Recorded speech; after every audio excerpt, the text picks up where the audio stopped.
आज तक कभी सुने हो कि कहीं एग्ज़ाम देने जा रहे हो और एग्ज़ाम देने जब एग्ज़ाम सेंटर पे पहुंचते हो, जब एग्ज़ाम के अंदर बैठते हो, तो नंबर ऑफ़ जो कैंडिडेट्स होते हैं या एस्पिरेंट्स होते हैं, वो जो एग्ज़ाम देने गए हैं, एग्ज़ाम स्टार्ट होने से पहले उनको ये पता चलता है कि मान लो अगर 280 बच्चे हैं उस सेंटर पे, तो क्वेश्चन 150 ही आई है। अगर मान लो तुम बैठ के कहीं पे एग्ज़ाम दे रहे हो, वो भी स्टेट पीसीएस लेवल की, और तुम्हें ये पता चले कि नंबर ऑफ़ क्वेश्चंस कम आए हैं और आपको क्वेश्चंस 30 मिनट 40 मिनट के बाद मिलेगा, तो क्या आप पैनिक नहीं होगे? बिल्कुल पैनिक होगे। हमारे जो बीपीएससी के जो चेयरमैन हैं, उन्होंने एक नियम बनाया कि 11 बजे, मतलब जैसे एग्ज़ाम मान लो 12 बजे हो रहा है, 12 से 2 एग्ज़ाम है, पेपर है, तो आपको 11:01 पे एंट्री नहीं मिलेगी। आपको 11:01 पे एंट्री नहीं मिलने वाली है, क्योंकि ये प्रोटोकॉल है, ठीक है, सो कॉल्ड प्रोटोकॉल, जो कि आपको फॉलो करना है। क्यों करना है फॉलो? क्योंकि ये हम कह रहे हैं कि आपको जो अगर 12 से 2 एग्ज़ाम होने वाला है, तो 11 बजे तक आपको एंट्री मिलेगी। आप उस एंट्री के 30 सेकंड भी लेट करते हो तो आपको एंट्री नहीं मिलेगी। चलो, अच्छी बात है कि आप जो भी इश्यूज़ हैं उसको आप अच्छे से रिजॉल्व करना चाहते हो, फिर आप अच्छे तरीके से काम कर रहे हो। फिर क्या होता है, जब एग्ज़ाम सेंटर में बच्चे पहुंचते हैं, बच्चे वेट करते रहते हैं क्वेश्चन के लिए, तो आप क्वेश्चन बोलते हो, तो आप इन्फॉर्म करते हो उन बच्चों को कि थोड़ा सा लेट होगा, आपको क्वेश्चन थोड़ी लेट से मिलेगी।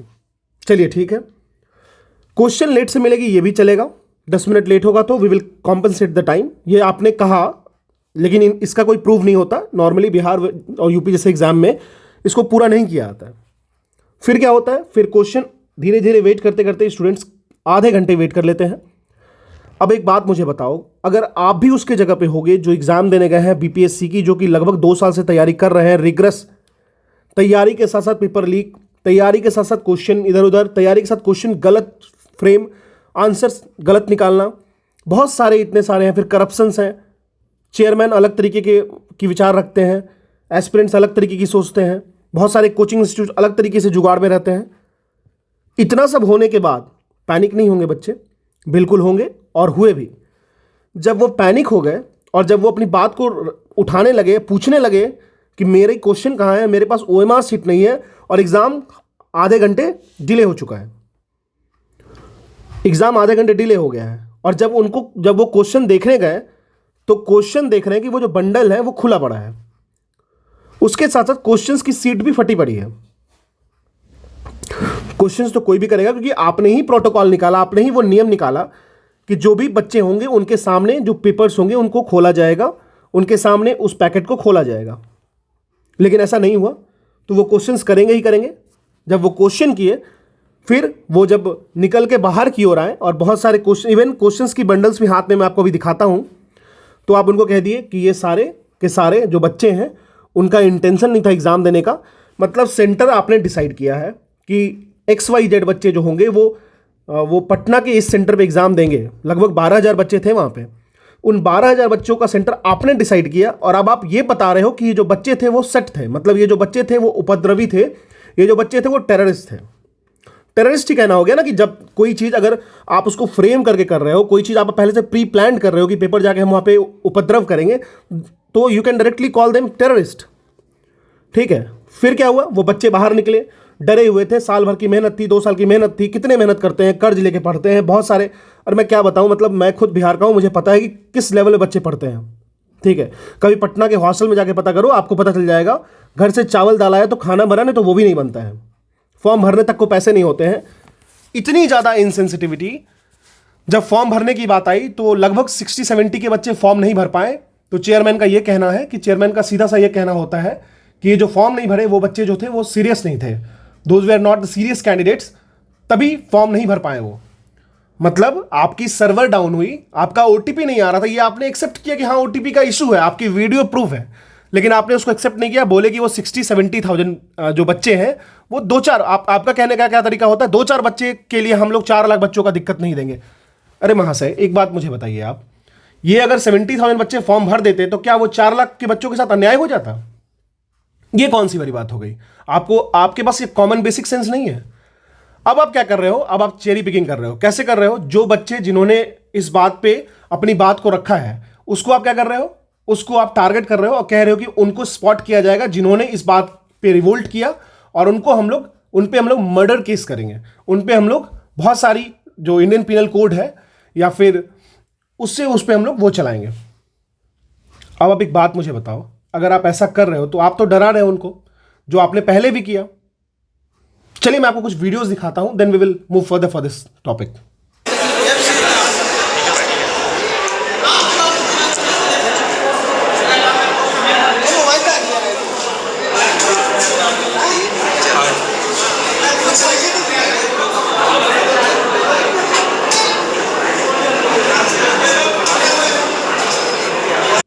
ये जो वीडियो आप देख रहे हो ना, ये आपको बापू सभागार एक सेंटर है पटना में, जो कि कहा जाता है सो कॉल्ड एशिया का सबसे बड़ा सेंटर है, जहां पे बच्चे एग्जाम दे सकते हैं एक बार में बैठ के।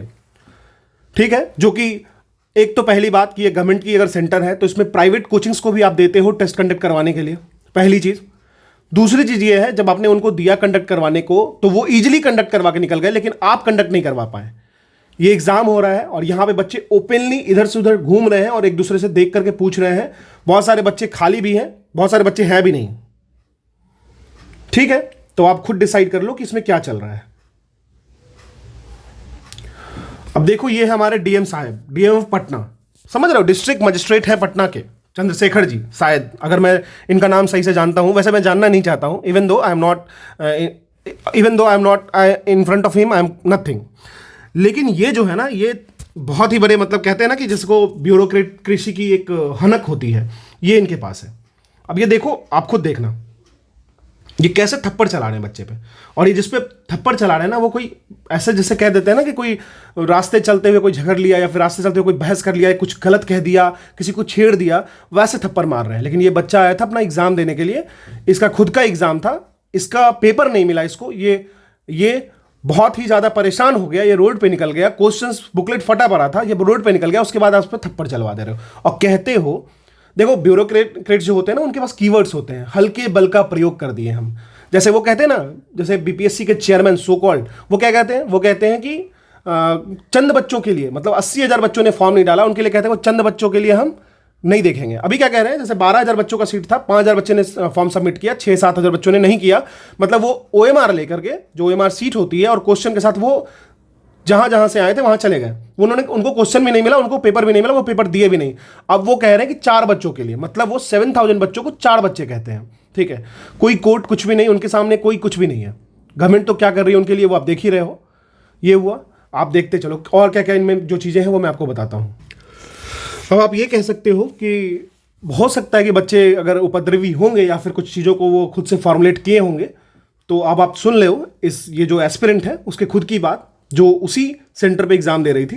बीपीएससी का एग्ज़ाम देने 13 दिसंबर को सेंटर पे पहुंची थी। मेरा सेंटर था बापू एग्ज़ाम सेंटर पटना, और वहां पे मेरा था 3rd फ्लोर हॉल नंबर 4, और मेरा रोल नंबर है 534581। ये रहा मेरा रोल नंबर, ये रहा मेरा एडमिट कार्ड। देखो, आप लोग सोचोगे कि ये एडमिट कार्ड लेके कैसे आ गई, दोनों एडमिट कार्ड, ये 2 एडमिट कार्ड निकलवाए थे आयोग ने, दोनों के दोनों प्लेन, ना यहाँ पे किसी भी इन्विजिलेटर का साइन है, ना कोई क्वेश्चन बुकलेट है, ना ओएमआर शीट नंबर है। क्योंकि हमारे जो रूम में 3rd फ्लोर का 4th हॉल है, वहाँ पे क्वेश्चन पेपर और ओएमआर शीट डिस्ट्रीब्यूट ही नहीं करी गई है। जब हम लोगों ने एंट्री किया हमारे वाले रूम में, तो उन्होंने हमारा बस एडमिट कार्ड स्कैन किया, उसके बाद अपनी अपनी जगह पे बिठा दिया। फिर हम लोगों ने वेट किया कि पेपर अभी आएगा, अभी आएगा।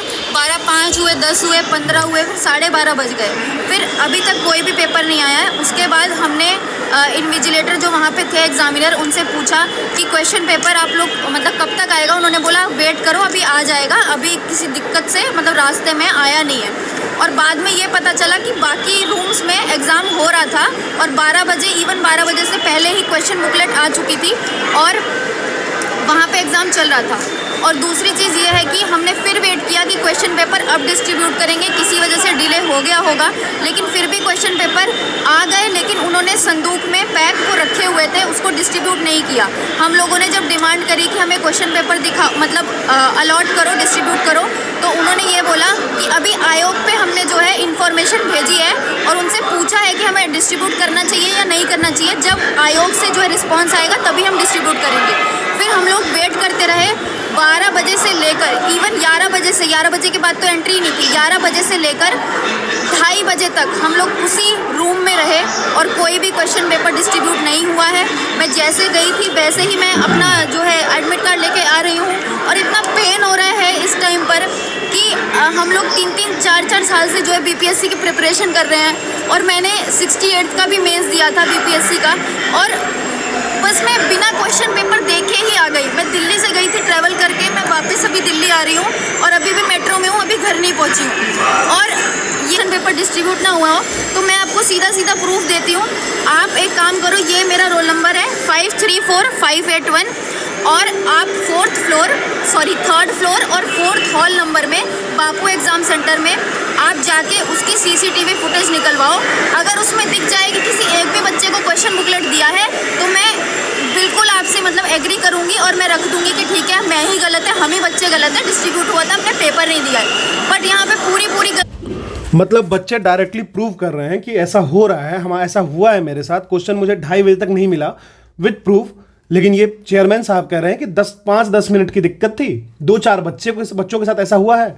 उन्होंने एक सीसीटीवी वीडियो को भी रिलीज किया है, जो सीसीटीवी वीडियो जो है वो शो कर रहा है कि हाँ, वहाँ एग्जाम अच्छे से हो रहा है। तो मैं आपको बता दूं, ऐसे बहुत सारे क्लासरूम थे वहाँ पे, जितने मुझे मैसेज और वीडियोस मिले हैं उसमें बहुत सारे ऐसे वीडियोस हैं जो कि शेयर करना ठीक नहीं है, लेकिन ऐसे बहुत सारे वीडियोस हैं जहाँ पे, क्योंकि देखो अब तो सीधे डायरेक्ट है बीपीएससी टारगेट कर रही है बच्चों को। ये तो साफ एकदम वो कह रहे हैं ना, कि कहते हैं कि हिटलर का टाइम आ गया, हिटलर जैसे बिहेव करता था वैसा टाइम आ गया। ठीक है, तो ऐसे बहुत सारे ग्रुप्स हैं जो ऑर्गेनाइज एक पीसफुल प्रोटेस्ट करने जा रहे हैं, आप उनको फॉलो कर सकते हो। मैंने यहाँ पे लगा दिया है आपको टाइमिंग एंड ऑल। तो अगर उस ग्रुप की लिंक मुझे मिलती है तो मैं उस ग्रुप की लिंक आपको कमेंट सेक्शन में डाल दूंगा। लेकिन हाँ, एक चीज़ हमेशा याद रखना, अगर इस तरीके से आपको मैनिपुलेट किया जाए कि 70,000 बच्चों को कह दिया जाए 2-4 बच्चे, अगर मान लो 5-7 हज़ार बच्चों का एग्जाम छूट रहा है, उनको कह दिया जाए कुछ चंद बच्चे कुछ चंद उपद्रवियों के कारण, तो ये चीज़ एक्सेप्टेबल नहीं होता है। अगर आप इसको एक्सेप्ट कर रहे हो तो यू आर अ लूजर। अगर आप इसको एक्सेप्ट कर रहे हो तो आप उस लायक नहीं हो कि आप एक ऑफिसर बनो। ऑफिसर बन के भी क्या करोगे, वहीं ऑफिसर बनोगे जो एक थप्पड़ मारता है और उसके बाद एक घूस लेता है। ठीक है, तो I wish you all the best. लेकिन अगर आप बिहार से हो तो आपको सोचना चाहिए। Thank you.